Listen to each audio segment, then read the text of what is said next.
La idea de reunirnos hoy, artistas que participan en Materia Prima y artistas que participan en Maguidar, surgió realmente hace 4 días. En principio lo que había programada era la proyección de la obra de Mar García Ornedo, pero como la obra de Mar que vamos a exponer trabaja sobre el rito de la comida y el alimento, y la exposición Materia Prima versa en cierto modo de lo mismo desde un punto de vista igual metafórico, más orientado a la alimentación, pues te propuse que si podíamos hacer como un crossover, ¿no? Y tú me dijiste que encantadísima y por eso estamos aquí. La idea es pues dialogar en torno a esos conceptos y o bien podéis hablar de vuestra obra, la exposición o la obra que proyectamos, artistas que os interese, que hayan trabajado en ese sentido, o bueno, o lo que os dé la gana, realmente. Pero bueno, el motivo de vernos es hablar sobre esa temática. Y lo que se os ocurra, artistas, referencias que también, y básicamente eso. Bueno, efectivamente esto, bueno, se concibe como algo improvisado. Yo creo que es una oportunidad muy buena para ampliar un poco, ¿no?, las ideas y los conceptos que se han trabajado, tanto en la exposición como Mar en su videoproyección. Y bueno, a lo mejor es un buen punto de partida ahora que se está proyectando la obra de Mar, que te apetece ahora dar algunas nociones o comentar algo, y aprovechando que está proyectando ahora y enlazarlo así luego con la exposición. Y a vosotros, enhorabuena por la exposición, me ha parecido estupenda y montaje y todo, en fin. Bueno, efectivamente, si queréis podemos empezar hablando de cómo justamente es en el siglo XX cuando parece que justamente una vez superada la modernidad, es decir, en la posmodernidad, cuando comienza toda la experiencia en torno a lo doméstico a ocupar pues el discurso de muchos de los artistas, ¿no?, como un tema preferente y como un lugar en el que depositar en fin, la mirada y analizar, investigar porque hasta entonces, o sea, yo creo que hasta el siglo XIX el tema de la comida lo había ocupado básicamente el asunto de los bodegones, ¿no?, las naturalezas muertas, y es curioso como efectivamente toda la cuestión experiencial pasa a ser algo que ya acontece muy entrado el siglo XX, ¿no?, cuando ya el arte deja de ser una cuestión de representación y empieza a estar ocupado por todas esas microexperiencias de la vida, ¿no?, de lo doméstico y de lo social y de lo político, en fin. Efectivamente, yo aquí lo que presento en estos 2 vídeos es un asunto que gira en torno a la mesa, es decir, a la mesa no solamente, y a la comida, obviamente, en el primero de ellos, en la comida como un ritual que sitúa o jerarquiza pues todo eso, la mesa como un sitio donde se generan órdenes que son pues de alguna forma van pasando de generación en generación y se establecen ritos que son domésticos y altamente sociabilizadores, es decir, cómo esas generaciones van rescatando pues ese lugar de la receta y lo va pasando como si fuera incluso ese tiempo o ese espacio especial que se dedica a la comida, ¿no?, ese lugar previo donde los alimentos se transmutan y donde ocurren cosas que cambian totalmente esa especie de naturaleza primaria del propio alimento, ¿no? Efectivamente, como digo, gira en torno a la mesa, también al ritual, al hecho de la comida, de ejecutarla, de transmutarla, de ofrecerla como un manjar cuando previamente se parte de elementos naturales, y como la mesa efectivamente es esa línea de horizonte donde ocurren cosas encima de ella, pero también ocurren cosas debajo de ella, ¿no? Es como esa paradoja o dualidad en la que se diferencia lo bueno de lo malo, lo permitido de lo no permitido, es decir, por arriba todo lo que ocurre desde esa línea hacia arriba es todo aquello que puede ser mostrado y enseñado, y cómo lo que ocurre debajo es oculto y siempre pertenece a ese lugar de lo no sociabilizado, ¿no? En la esquina, en la entrada a la izquierda, que es de este Morcillo, y bueno, realmente, claro, nosotros vemos la imagen y sabemos, nos está sugiriendo comida. Si nos fijamos, efectivamente, esas obras, bueno, lo que es la imagen, son escaneos de esos folletos de supermercado, él ya habla de esa hiperproducción de la imagen, pero realmente también hay todo un tema de, más allá de eso, incluso de trastorno alimenticio y de problemáticas que nos puedan derivar a otras cuestiones sociales, ¿no? A mí realmente lo que me interesa es la hiperproducción de imágenes que hay en la sociedad ahora mismo, ¿no? Entonces, esa hiperproducción se produce también en la alimentación. Comparo cómo esas imágenes que nos invaden también pasa con los alimentos, ¿no? Entonces, el proyecto parte de los folletos del supermercado, donde hay imágenes tan burdas y esos bodegones de tan mal gusto. Entonces yo lo que hago es descomponer esas imágenes y volverlas a componer. Eso conlleva también una actitud política, porque yo descompongo algo que a mí no me interesa, no me gusta y quiero hacer algo. No es bello, porque tampoco es belleza lo que busco, ¿no? Pero busco algo que a mí me convenza, ¿no? Y en realidad hay otro tema como, yo no sé, el feminismo. Es que trato el feminismo, no es que lo trate, es que yo soy feminista. Entonces, eso va implícito en mi tijera. Yo dibujo con la tijera y dibujo y recorto cosas que no me interesan. Y lo que hago también es buscar pues, esos temas que están ahí como algo, como una metáfora, ¿no? Busco también imágenes, busco la polisemia de las imágenes, los diferentes significados. En realidad todo es simbólico y metafórico, lo que pasa es que va implícito todo lo que hay en mí en esa obra. Esa cosa de diseño también es algo muy impregnado. Claro, para mí es fundamental porque adaptar mi obra a un espacio como una tienda, como unos muebles que, bueno, para mí es un reto como diseñadora, eso para mí es perfecto porque es lo que me interesa, ¿no? Incluso veo un libro de recetas ficticia. Yo, si alguien está interesado en producir un libro, esta ya me ha quedado, si queréis, ¿no? Me interesan pues diferentes formatos, diferentes superficies. Bueno, para mí lo importante es la imagen también, porque yo no soy la Organización Mundial de la Salud. Claro, todos esos problemas están ahí en la alimentación, pero me interesa la imagen y cómo trabajar con la imagen. Pues además que, bueno, una de las cosas de materia prima en concreto era eso, tratar de partir del alimento, pero de una manera más profunda, ¿no? De esa cosa para llevarnos a hablar de más reflexiones. En el caso de la obra de Paz Pérez Ramos también tenemos una historia detrás increíble. Además hay un contraste muy fuerte entre lo visuales, cromáticas, bellas, porque en tu caso sí podemos hablar de imagen bella, ¿verdad? Hay mucha belleza visual. Una belleza visual que muchas veces no te deja adivinar la carga. Exacto. Así que bueno, yo creo que es un buen momento para desgranar un poco ese proyecto. Bueno, pues mi trabajo se basa en la necesidad de llevar a la luz pública lo que me estaba pasando. Era un momento complicado en mi familia por la enfermedad de mi marido, COVID, que se lo llevaba, y cuando salimos del hospital, después de 4 meses, nos hicieron mucho hincapié los doctores que una de las cosas, de los bastiones principales para que él saliera adelante era la alimentación. Entonces yo la alimentación aquí la llevo adelante con una idea totalmente distinta a la de Mar.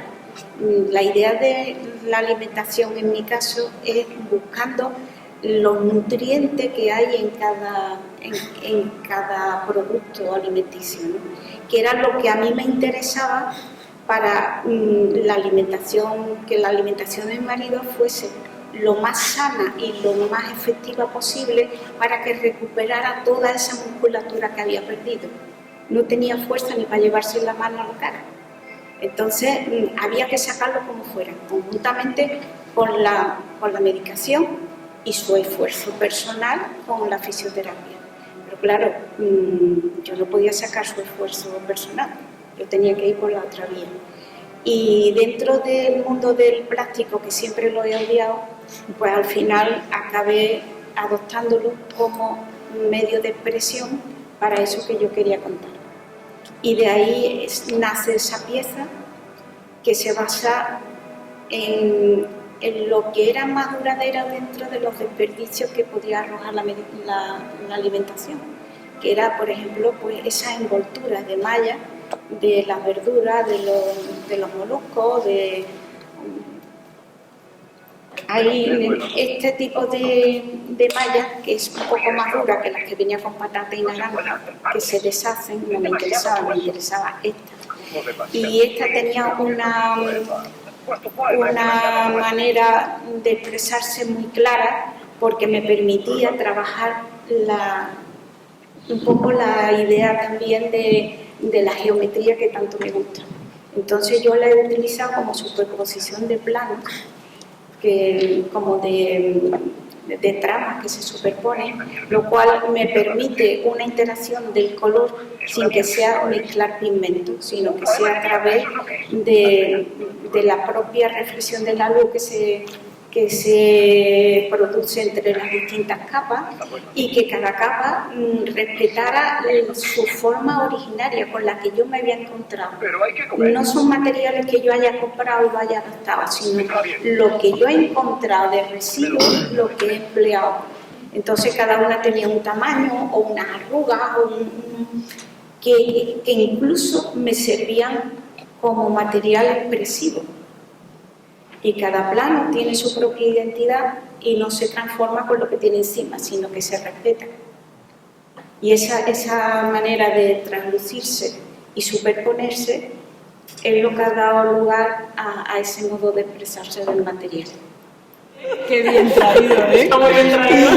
Porque, efectivamente, porque esa instalación de las granadas que habéis visto, esos elementos, bueno, esos objetos cotidianos, ¿no? Que yo antes os mencionaba, ¿no? Que Ángel, una de las cosas que tiene es ese otorgarle esa belleza, esa dignidad al objeto común, al elemento común, que va desde un osito de peluche pues, hasta una pistola o hasta una granada, porque claro, todos esos elementos están detonados y en su interior vemos esas granadas, ese elemento que no hay que prejuzgar, que no es lo que parece ser, que además Javier Salvago escribió un poema precioso inspirado en ese trabajo.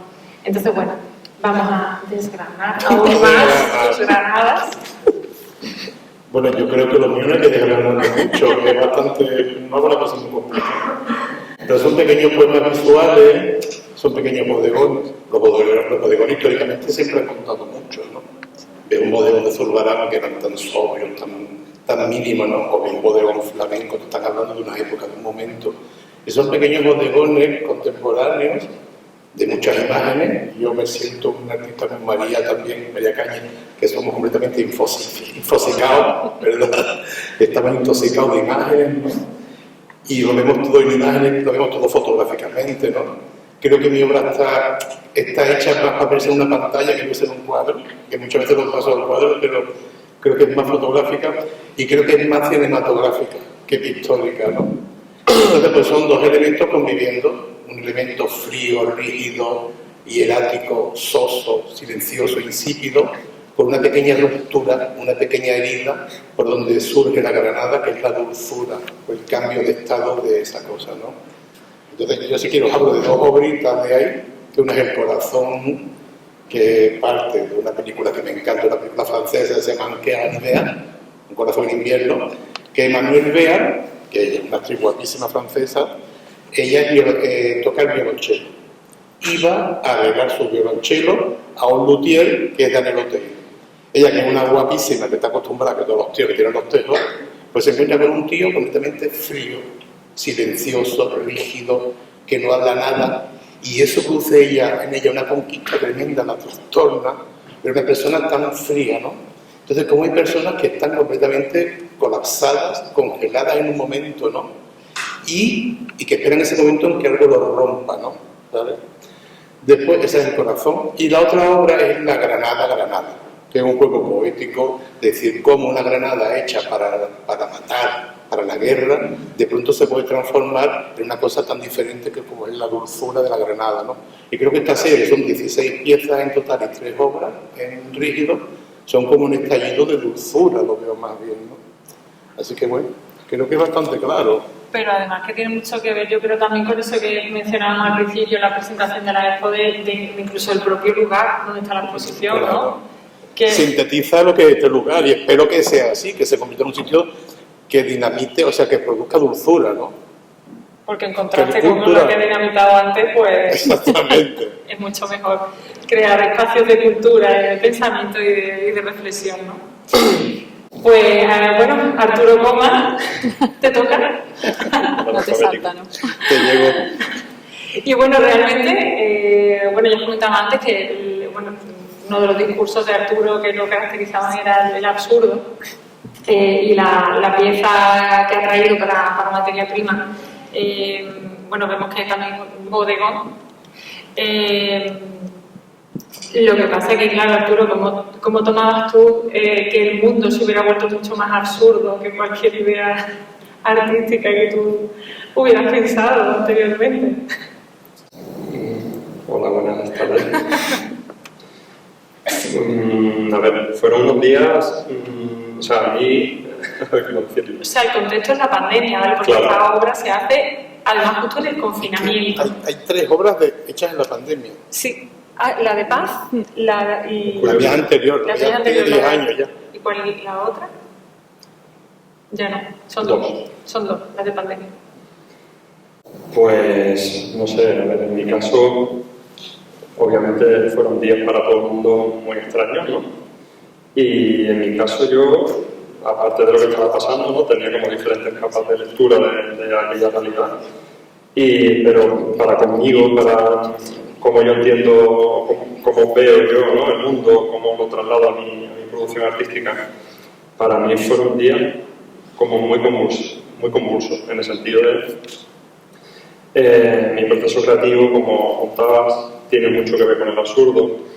Hay diferentes formas de las que yo me relaciono con el absurdo, ¿no? Por un lado, yo me enfrento a la realidad con ojos, o sea, es algo como, de alguna forma, como innato, ¿no? Un ejercicio que hago de leer la realidad como algo inventada por el hombre, que podría ser el hombre, o sea, por el ser humano, que podría ser de otra forma diferente. Quiero decir, la realidad como absurdo en potencia, ¿no? O sea, todo aquello, cuando Mar estaba hablando sobre el ritual de la comida y tal, a mí inevitablemente me llevaba a un lugar que es de mi interés, que es los modales, por ejemplo, o el protocolo, ¿no? Para mí es como un caldo de cultivo, porque es algo que hemos creado, ¿no? Una forma de relacionarnos, pero que perfectamente puede ser la partitura de la performance, ¿no? O sea, realmente no se aleja nada, no la diferencia de la partitura de la performance, es el ser humano dando una serie de instrucciones, no siempre o casi nunca relacionadas con la comodidad o con la utilidad, el por qué no puedo cruzar, ¿sabes? Como me parece un acto creativo, ¿no? Y muy unido a cómo se desarrolla en un proceso creativo en una persona, por ejemplo, eso, como escribir la partitura de la performance. Entonces, bueno, retomando la idea de la pandemia, ¿no? Como viví yo en aquellos días, aquellos acontecimientos. Pues claro, yo veía como la realidad, algo que yo siempre veía con ojos nuevos, ¿no? Pero con una lectura, digamos, absurda, en potencia, ¿no? De que todo es absurdo de alguna forma, a que efectivamente la realidad se volviera absurda, ¿no? Como yo estaba como con sentimientos encontrados, es decir, o sea, ¿ahora qué hago? O sea, que otra si alternativa. todo se viene absurdo, ¿qué hago yo? ¿No? Como claro, yo te voy a hacer cosas lógicas. Como, Claro. Entonces, claro, la lógica siempre, hay una relación con la lógica que es como intermitente, ¿no? Depende de donde estemos, depende del entorno, depende de la cultura, se torna. lo que es lógico se vuelve absurdo, y es una cosa como intermitente. La lógica y el absurdo no son conceptos inamovibles, sino que se van tornando. Entonces, bueno, de hecho tengo ahí como carpetas creadas de aquellos días que hice una búsqueda de titulares de medios de comunicación que usaran la palabra absurdo. Tengo carpetas enteras. Claro, porque eran días en los que el absurdo estaba en todo lo alto. O sea, sucedían cosas, bueno, ya sabemos, ¿no? Podemos recordar, pero o sea, gente con artilugios creados como para defenderse de algo que no les servía de nada, ¿no?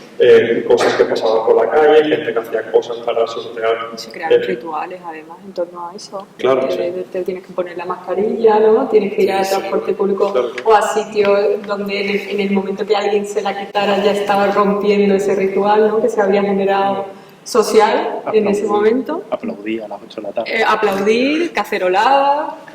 Claro, totalmente. Entonces, como yo estaba como un niño pequeño en una tienda de juguetes, pero a la vez era como, ¿no? ¿Ahora qué hago? Entonces, bueno, a ver, yo al final seguí haciendo lo que suelo hacer, que es hablar de Ángel, y veo que, aunque con obras muy diferentes, ¿no? Pero tenemos cosas en común, ¿no? Por ejemplo, el uso del objeto cotidiano. Pues hice lo que suelo hacer, o sea, lo que podía hacer en mi estudio, pues lo hacía en casa, ¿no? Que era coger elementos, objetos que me rodean, que uso, que usamos, pero llevándolos a mi terreno y subvirtiendo su significado, su uso para mi antojo, ¿no? Y conveniencia. Entonces, bueno, en este caso, una de las cosas que tenía a mano era la comida, ¿no?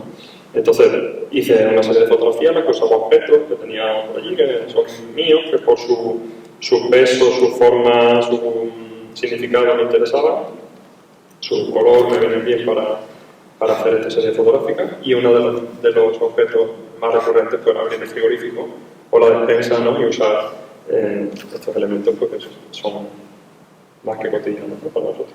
Entonces, bueno, las fotografías elegidas, bueno, son naranjas y unos cartones de huevo puestos en uno de los rincones de mi casa. Sí, como hiciste una instalación y de eso una fotografía. Claro. Pero además es verdad que es que en ese momento era como ese trabajo que a lo mejor en otro momento hubiera quedado mucho más absurdo, pues en ese momento bueno, abrir una alternativa a esa lógica, ¿no? Entre comillas, era también una buena alternativa. La verdad es que yo creo que se nos ha olvidado mucho de cómo nos sentimos en aquel momento, que hace muy poco realmente, pero ya como que todo aquello se nos ha olvidado. Pero en verdad, volver a hablar de estos temas me vuelve a poner en contexto y digo, wow, es que ha sido todo muy loco. Y salimos mejores. Claro, salimos mejores 2 días y luego no. Y había un miedo de que se acabara el alimento. Es que eso es verdad, que eso lo Había hemos vivido. pánico, porque yo me acuerdo que iba al supermercado y de los jamón yo que había 20, había solo uno. Y la gente Subieron los precios también. se llevaban los carros enteros con los Papel pollos. higiénico, el papel Sí, higiénico. pero eso con el papel de limpiarse el culo. Es verdad. No nos preocupaba tanto la comida, sino lo que iba a salir de ella. Efectivamente. Sí, pero es que esa era la válvula de escape que teníamos después de un día entero de encierro. O sea, que eso era como un saludo colectivo. Estamos vivos, seguimos vivos, aunque estemos tan ocultos dentro de nuestras casas, y nos hacemos visibles justo esos momentos en que salimos a aplaudir. Sí. El momento social, ¿no? Sí, pero eran De sentirnos como que seguíamos vivos, ¿no? Algo que se me había pasado por completo, que fue que el absurdo, o sea, la práctica del absurdo en aquellos días también fue como una tabla de salvación. Total. Porque aquel acontecimiento que nos superaba, sucedían cosas que eran como justo como válvulas de escape. Por ejemplo, no sé, es que se me ha venido una imagen, porque son tantísimas, pero se me ha venido una que eran 2 chavales jugando al pádel, ¿no? Con palas de pádel, pero uno asomado a su ventana y el vecino a la suya, ¿no? Y con la pelota afuera estaban jugando, ¿no? Como, o sea, que si se caía la pelota, se caía en la calle. Entonces, como en un momento en el que no puedes hacer nada, que la cosa te supera, ¿no? Como, no sé, como diría Albert Camus, ¿no? Como el absurdo al final es lo que te salva, ¿no? Fue como una válvula de escape, en la que se usó el absurdo también, ¿no? Como para herramienta para poder salvarte de aquella catástrofe, ¿no? Totalmente. Otra de las piezas que encontramos en materia prima, bueno, es una instalación, son la que está en el pedestal, que son unas esculturas de cemento, una cuerda de fotografía, esa forma parte del proyecto Racismo de Ana Regui. Y bueno, de alguna manera, pues ella, hay también una alusión al, bueno, iba a decir al alimento, bueno, sí, por el tema del racismo, pero bueno, ya nos va a explicar muy bien de dónde viene, de dónde parte esa idea. Sí. El proyecto Racismo ha adquirido como varios significados porque es un proyecto que llevo haciendo desde hace ya bastantes años. En su momento era un racimo, aludía a la fruta, aludía a la uva, ¿no? al fruto en sí, pero realmente son pechos, ¿no?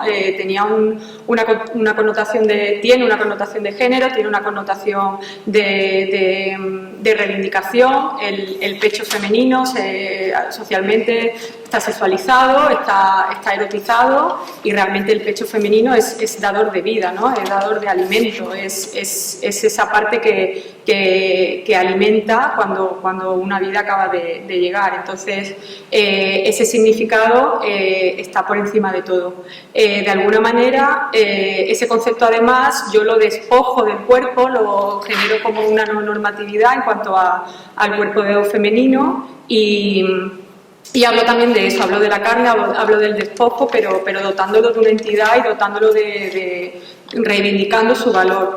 Este proyecto, también feminista, como ha dicho antes Esther, para mí el feminismo está en todos los ámbitos de la vida y en mi obra principalmente, que es donde puedo reivindicarlo y exportarlo. Llegó un momento en que yo empecé a ver racimos en todo mi entorno, ¿no? En todos mis derivas, mis viajes, solo veía analogías del cuerpo en todo lo que veía, y de alguna forma también yo empecé a llevar esas piezas a mis viajes y a intervenir el espacio público y reivindicar, ¿no? el cuerpo o sea, la mujer que está dentro del ámbito doméstico, salir a conquistar ese espacio público, y a su vez la naturaleza. Hay dos fotografías que pertenecen a la serie Naturalezas y Cuerpos que de alguna manera en todas mis derivas y demás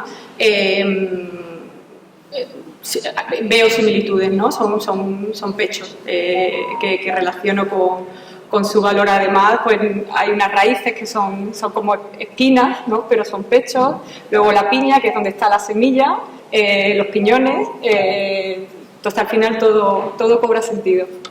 Es decir, justo eso es lo que ha hecho el arte también, ¿no? Erotizar la mujer, y siempre que hay un cuerpo de mujer tiene que ir la connotación sexual, la connotación erótica. Sí. Cuando eso son connotaciones, es decir, en su naturaleza eso no lo es. Eso no existe, es una dimensión social, como hablamos antes. De hecho, le comentaba antes hablando que a mí me han propuesto exposiciones bajo temáticas de erotismo y sexo. Y es como, no se entiende, se sigue entendiendo el pecho como algo sexual y algo erótico. Exposiciones que ha rechazado. Sí, por supuesto, o sea, no podía aceptarlo, sobre todo porque te voy a bombardear la exposición, porque luego la descripción, ¿no? Y el concepto, el desarrollo no tiene nada que ver con lo que se plantea, ni se le puede dar otro significado, porque entonces ya no sería la pieza, ya sería otra cosa. Exacto. Sí, una reivindicación del ser en su naturaleza y despojado de todas esas connotaciones patriarcales, ¿no? Que al final el pecho siempre ha sido una cosa que hay que esconder, ¿no? Una cosa de pudor, no sé qué, una vergüenza, tal. Luego se muestra, pero con una finalidad sexual, pues no, ahí los tiene. Es una conquista del espacio. Una conquista totalmente. Pues nada, pasamos a la pieza de Guille Rodríguez. Es la pieza que veíamos en una bandera, ¿no? Con una imagen que parece satélite, que aunque está realizada a modo satélite, pero no lo está, ¿no? Se basa sobre el recuerdo del artista del lugar. Y bueno, la comida también está metida ahí de alguna manera un poco sorprendente. Y yo cuando quiera. Ay, bueno, mira, me alegro porque no mencionó la política, que a lo mejor me ahorro que... Ya lo mencionó. Que sé que a Ángel le encantaría que hablase de política en este aspecto.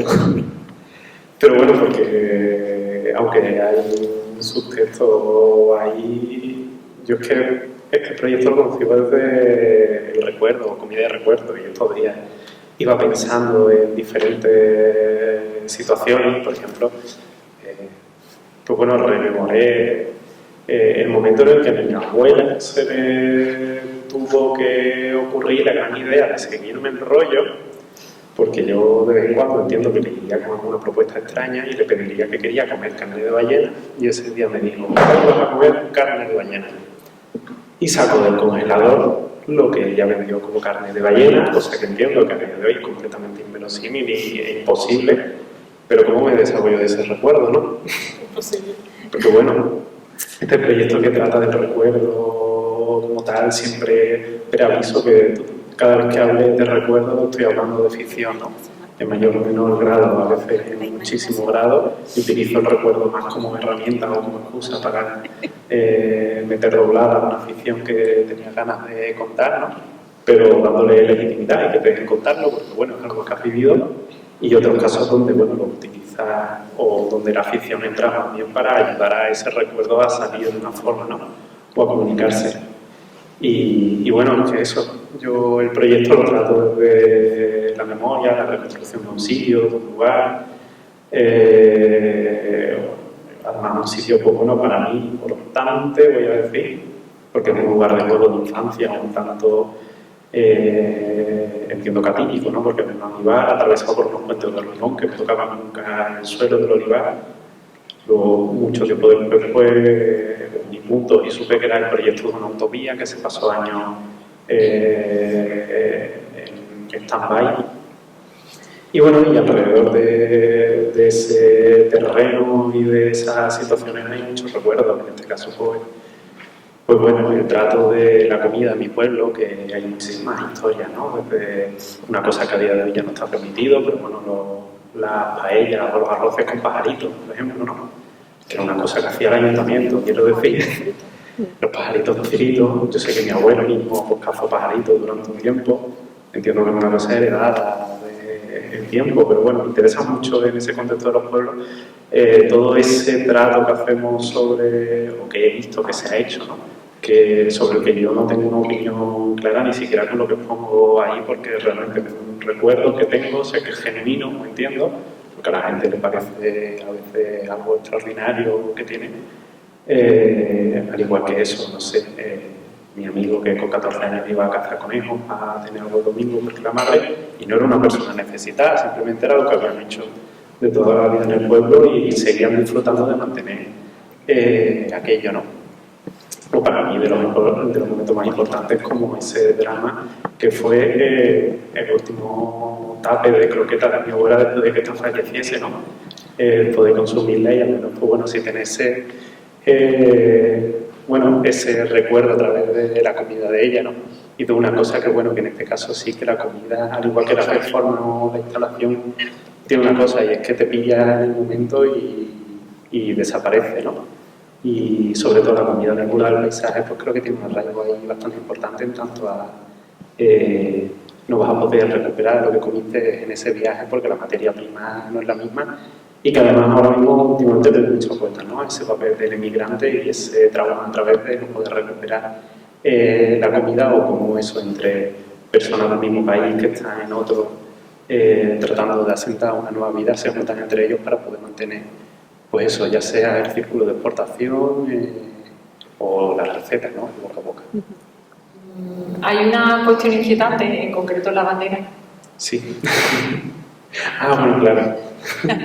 Hay una cuestión, o sea, hay unas fotografías que ilustran muy, bueno, que si uno se fija bien saben que hay unos caballos, pero en concreto la bandera, bueno... Que lo cuente, ¿no? Que lo cuente. Bueno, sí, bueno, pero claro, todos han visto, antes hecho alusión a esa bandera que parece una imagen satélite, pero que es una imagen construida. Pero claro, al final aquí de la cuestión es donde nos sitúa que efectivamente donde tú has dicho que han transcurrido todos esos recuerdos que claro, que sí, no sí, han narrado. exactamente. Bueno, yo esa pieza de bandera, que realmente es la principal, un poco la que da germen y origen, de hecho me hace un poco gracia estar compartiendo este rato aquí con Mar, porque fue junto con ella en un proyecto de clase que nació la semilla o el origen de todos estos proyectos, que ya me ha parecido, me ha corregido y luego me ha dejado libre. No te corregí nada. Oye, qué bonito eso. Estaba perfecto desde el principio. Eso es una mentira. Una idea fantástica. Pero bueno, sí, viene de una parte de proyectos de reconstrucción, eso a través de paisajes y de la memoria, o también incluso de escenarios ficticios, ¿no? Y descubrí que en las vistas aéreas, un día por experimentación, sin buscar nada ni ninguna carga detrás de ello, descubro que el escaneo de charcutería es un material muy potente para causar o para conseguir texturas. Yo qué sé, la caña de lomo tiene una textura de suelo de mármol impresionante, por ejemplo, ¿no? Y en este caso, pues sí, el núcleo de esa bandera o esa forma en la que yo recreo la zanja de tierra, ¿no? Que causa la obra de ese inicio de autovía, en este caso pues sí que tiene que ver con unas piezas de carne mechada de caballo escaneadas y que están colocadas como, bueno, de forma así en ese aspecto. Eso es lo más literal, yo creo que tiene mi obra, de que ahí está la carne de caballo y además sin tratar, para tratar de jugar con ello, y que en cambio pues me resulta muy divertido porque creo que queda verosímil. Total. El uso de la carne mechada no es algo gratuito, sino que responde a un contexto, a eso, son esos caballos. Sí, sí, claro. Que están fotografiados, además en esa imagen satélite aparece esa finca, ¿no? Donde transcurría esa ilegalidad, ¿no? De almacenar esos caballos que ya no servían, ¿no? Entre comillas, ¿no? Cuando se utilizan para otros fines ya hay gente que dice que sus animales ya no sirven para X. Y bueno, el drama en este caso, ¿no? Esa temática del maltrato animal y bueno, en las condiciones que estaban esos animales, ¿no? Y luego para lo que eran usados, porque para hacer esas carnes mechadas y distribuidas de manera ilegal. Y bueno, la verdad es que cuando ves la imagen, que crees que estás viendo una imagen que es inocente, y cuando te das cuenta, ¿no? que esa carne mechada de repente el cuerpo el cuerpo cambia ya. Sí, bueno, para mí una cosa muy interesante que es como una imagen cambia según el contexto, ¿no? Totalmente. Que para mí en ese aspecto es el referente de Duchamp, con una imagen que consiguió publicar en un periódico donde alguien le sacó robado de abrazándose al encontrarse en la calle con un amigo suyo que era cura, pero en la foto lo pillan en movimiento y él consiguió convencer a un periodista del periódico para que el subtexto de la foto fuese: el artista Marcel Duchamp agrede a un cura encontrárselo por la calle. Y bueno, cambiar, pues sí, es verdad que esas imágenes descontextualizadas pueden parecer de la estética, pero aquí lo que he intentado siempre, o una de las cosas que he ido aprendiendo con el tiempo, es que toda la imagen tenga un contexto y una narrativa sea más o menos explícita. Pues bueno, yo por mi parte agradeceros a todos muchísimo, porque aunque es verdad que yo, aunque conocía el discurso de todos, pero es que escucharos hablar es un placer siempre. Siempre aprendo algo nuevo. Ya veis, ¿no?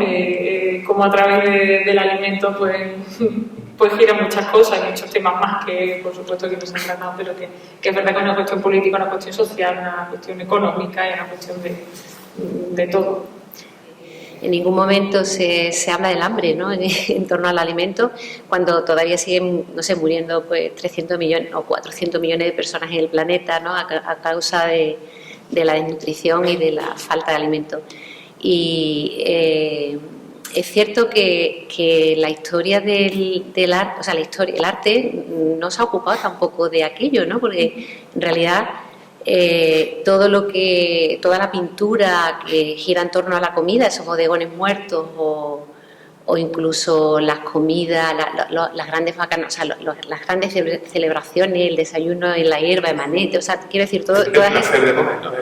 El placer es de placer, efectivamente, es de disfrute, de placer, pero en ningún momento se vincula o sea, no hay artistas que trabajen, o sobre todo en el siglo XX, ¿no? Con ese asunto. Y es curioso, y parece ser que esto está absolutamente contrastado, ¿no? Que los países o sea, Inglaterra, Estados Unidos, ¿no? de raíz anglófila, pues tienen artistas que trabajan mucho más, o sea, siendo países que a lo mejor tienen una tradición culinaria que se aprecia menos, porque parece que comen peor, o parece que nosotros entendemos que comen peor, no tienen esa dieta mediterránea, parece ser que hay datos contrastados que tienen muchos más artistas que trabajan en torno a la comida, ¿no? Que, por ejemplo, los países del entorno del Mediterráneo, de la dieta mediterránea, donde la comida se trata de una forma diferente, ¿no? Parece como una aproximación un poco más lúdica, más incluso poética, ¿no? Pero es cierto lo del hambre, ¿no? Y, por ejemplo, yo he leído en algún momento, ahora no recuerdo el nombre del pintor, pero era en el año 1773, un pintor que pintaba bodegones y era muy apreciado por pintar sus bodegones, y que él moría de hambre y le pidió a Carlos III, al rey, que le ayudase a poder sobrevivir con dignidad, ¿no? Porque vivía de hacer bodegones maravillosos, pero por otra parte la contradicción de morir de hambre, pues no tenía nada que llevarse a la boca, ¿no? Esas paradojas que, bueno, aquí estamos en ese entorno de la gastronomía y el arte, que me parece además muy interesante, porque efectivamente esa aproximación, no, aunque parece que ya todo es como algo muy natural, pero en realidad no lo es tanto, es decir, no hay tanto trabajo en torno a eso, ¿no? Sí. Charles Chaplin se comió una bota. Sí, bueno, y Herzog, el director de cine, también cocinó una bota y se la comió. Se la comió. Sí. De hecho, yo, por ejemplo, uno de los vídeos que tengo aquí, el que tituló Nothing But Troubles, ese título hace referencia a una película del Gordo y el Flaco, ¿no? Donde están todo el tiempo en la cocina comiéndoselo todo absolutamente, de los espaguetis a, yo qué sé, cualquier objeto que encontrase, un poco en esa línea de Buster Keaton, del cocinero de Buster Keaton, ¿no? O sea, esos absurdos de...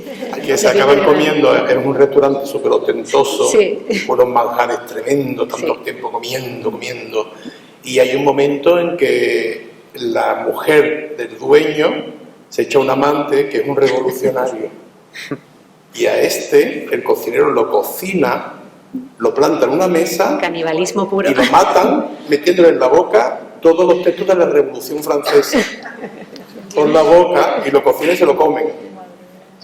Pues la gran buffet que todos explotaron de comer, o sea, murieron todos de esa aberración de comértelo todo, pero sin control, hasta que tu cuerpo te fallece, o sea, muere hasta que... Y el festín de Babel.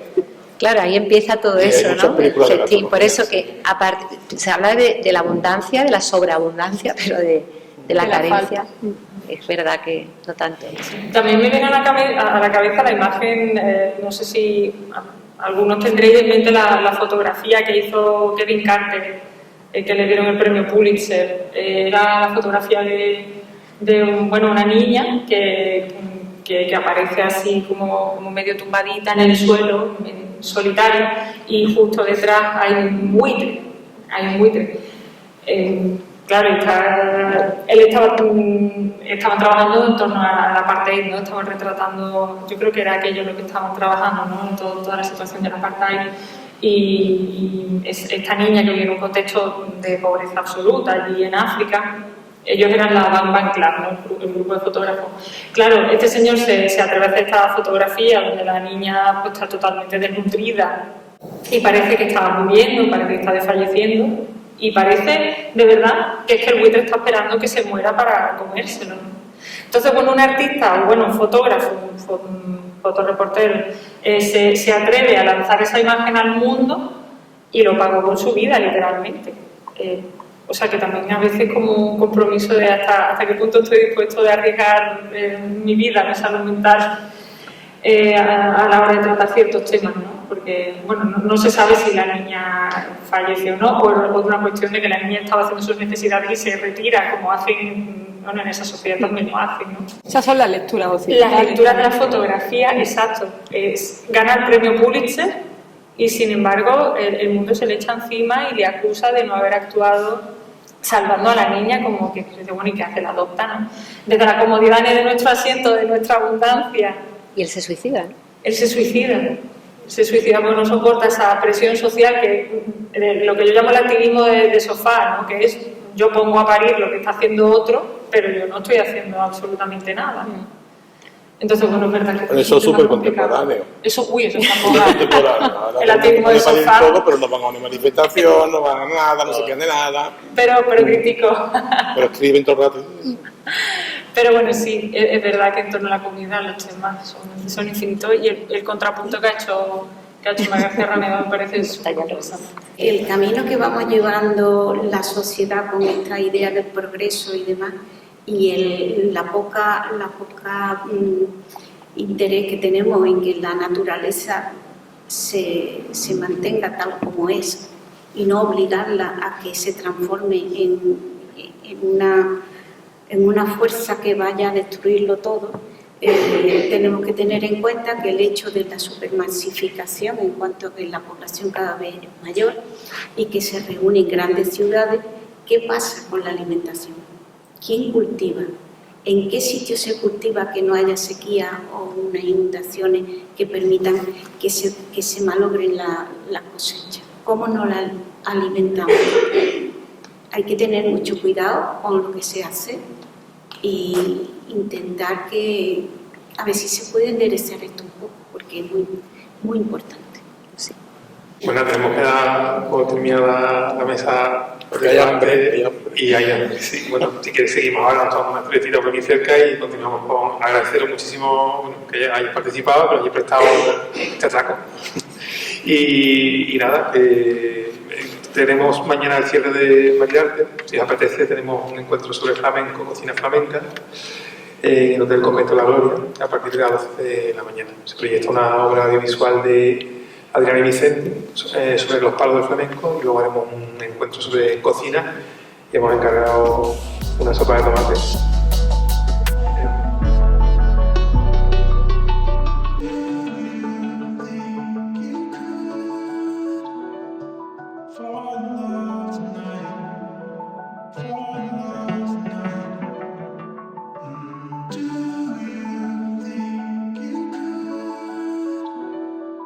For